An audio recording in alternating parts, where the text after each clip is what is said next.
A las 10:51 conversamos con Claudio Bonato, él es coordinador de Save the Children en el Perú. ¿Qué tal, Claudio? ¿Qué tal? Bienvenido.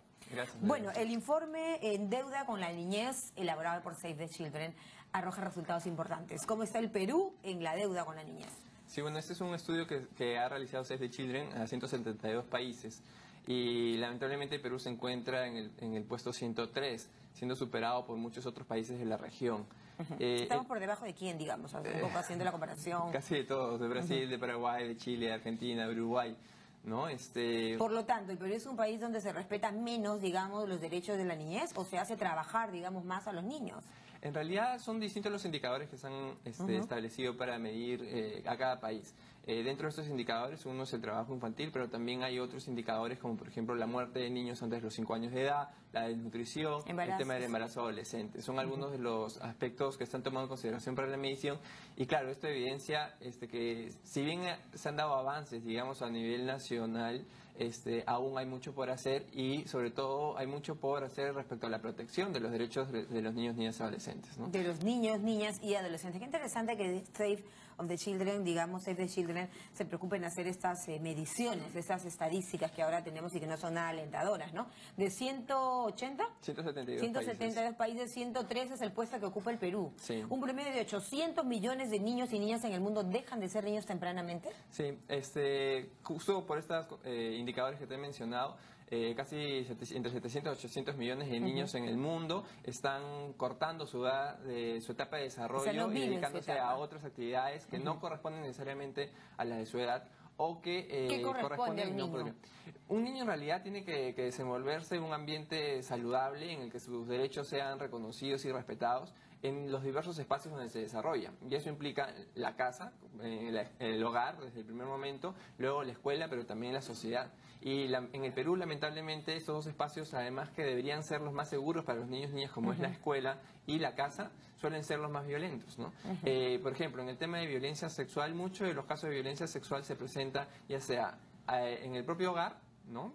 Por algún miembro de la familia o personas muy allegadas o en su propio vecindario, sí, ¿no es cierto? a la localidad o a la comunidad de la niña o la adolescente, o muchas veces también en el marco de la escuela, ¿no? Igual con el tema de castigo físico y otras situaciones que también se dan en estos dos espacios donde usualmente los niños y las niñas deberían estar mayormente protegidos. Mayormente protegidos y sobre todo con sus derechos, ¿no? Su derecho a la identidad, su derecho a un nombre propio, su derecho a ser niños, a jugar, hay un derecho que no se menciona mucho y es súper importante, es el derecho a la participación.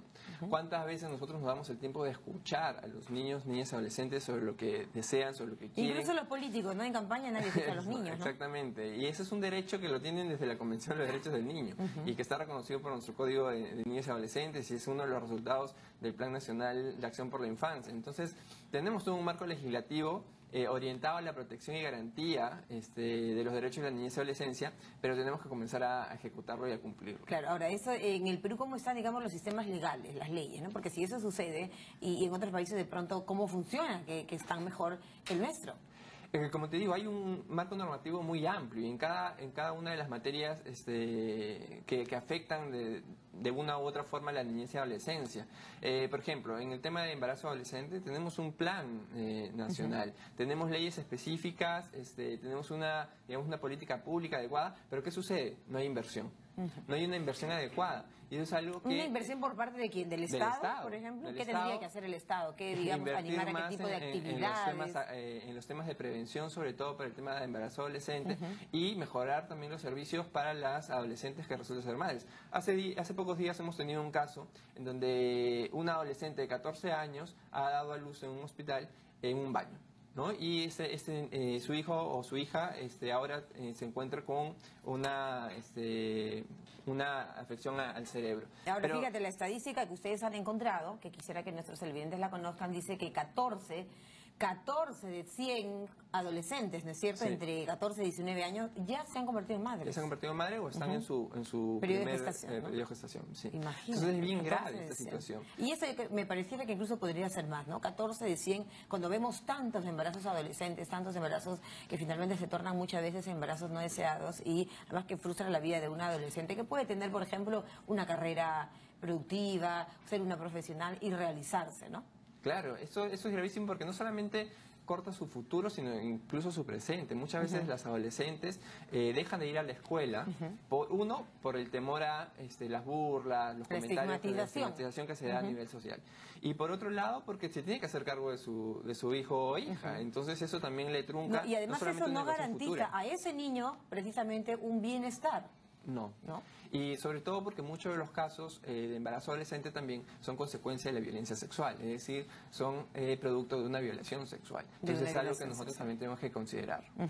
Bueno, desde varios años ya en el Perú, digamos, se tiene una deuda con la niñez, ¿no es cierto? Sí. Como se llama este informe de Save the Children, deuda con la niñez.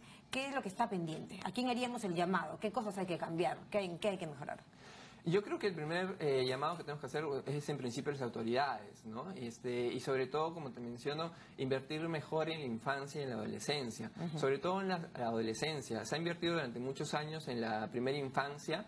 Hemos tenido algunos resultados significativos durante ¿Cuáles creen que han sido, por ejemplo, determinantes? Hasta hace unos años, por ejemplo, el tema de la desnutrición había disminuido. Actualmente nosotros tenemos entendido que nuevamente ha comenzado a aumentar el índice de desnutrición en niños menores de 5 años, pero durante mucho tiempo el Estado tuvo una intervención muy eficaz, digamos, y se logró reducir este porcentaje.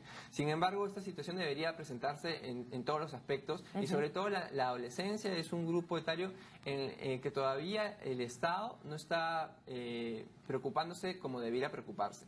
Y el tema de embarazo adolescente, por ejemplo, ahí se levanta. ¿Qué falta? Promover que una política de Estado, por ejemplo, ¿no? En los colegios, en las municipalidades. Se tiene que involucrar a todo nivel de gobierno, no solamente quedarse en el central, sino comenzar a aterrizar a nivel local y comenzar a hacer acciones concretas que garanticen llegar justamente a esta población. ¿Cuánto afecta, digamos, a esta realidad nuestra, tanto a la niñez como a nuestros adolescentes, las brechas que tenemos, ¿no? Las brechas económicas, el poco acceso al desarrollo, la descentralización, etcétera? Y las brechas de género, eso también es algo muy importante, ¿no?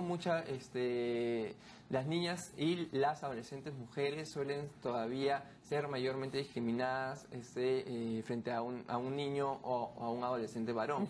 Solo en el tema de embarazo adolescente, por ejemplo, las diferencias entre un adolescente varón que se convierte en padre y una adolescente mujer que se convierte en madre es abismal. Estamos hablando de 14 de 100 en niñas adolescentes y aproximadamente en 1 de 100 en hombres. Entonces, realmente es grande la brecha que hay y lamentablemente, como te decía, el Estado es el primer responsable, pero también la sociedad. Hay otros aspectos que revela este informe, ¿no? Lo que pasa, por ejemplo, dice, América Latina y el Caribe tiene sin duda y eso es muy preocupante, la tasa más alta de homicidio infantil. Sí. Con esto vamos terminando, cuéntame. Sí, en realidad, bueno, esto recoge muchos de los países también centroamericanos que tienen graves problemas también de pandillaje y demás, pero sí, actualmente también en el Perú estamos viendo cada vez más niños y adolescentes involucrados en temas de criminalidad o también en otros asuntos de depresión. El embarazo también muchas veces lleva a la depresión y al suicidio, ¿no? Entonces es un tema preocupante. Desde donde nos toque, ¿no? Ojalá podamos siempre poner un granito de arena y virar las cosas,